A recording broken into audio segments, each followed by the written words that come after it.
Okay, one more shot at Newton's method. They give us the function here. Important note, there is a typo in some versions of the workbook. Right here in your book, you might see an equals sign instead of a negative.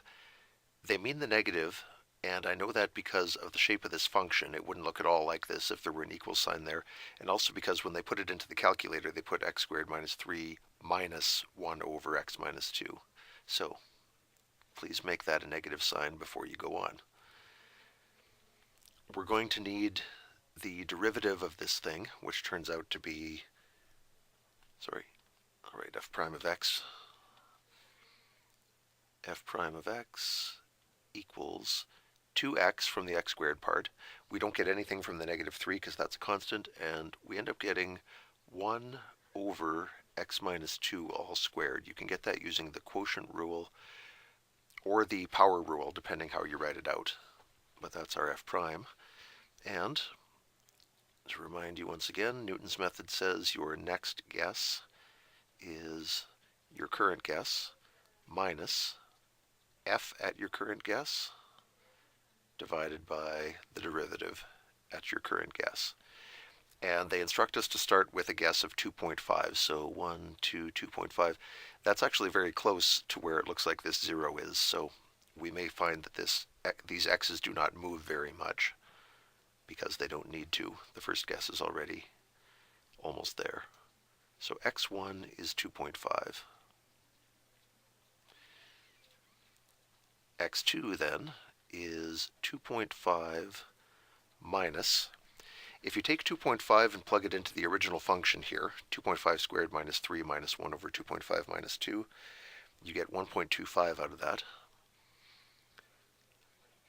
I know this, and you don't hear me punching the calculator right now because I did this entire video once already and discovered at the end that I had bumped the mute button on my headset, so none of the sound took. So this is my second run through it.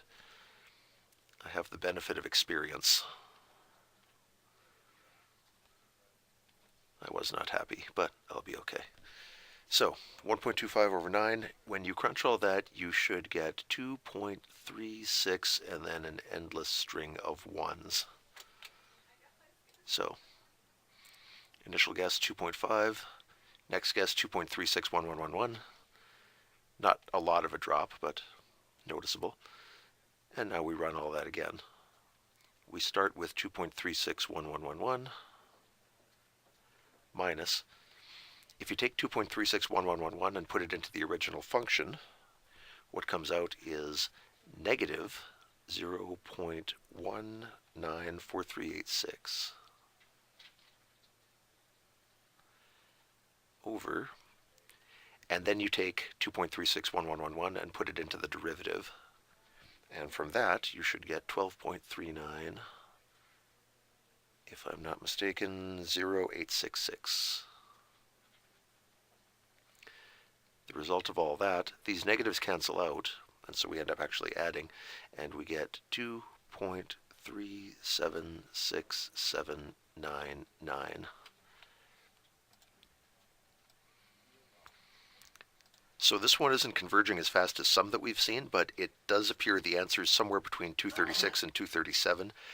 X dropped substantially to get to here and then came back up just a little bit, so it actually overshot and had to correct. Now will probably settle down somewhere between these two values if we keep on going.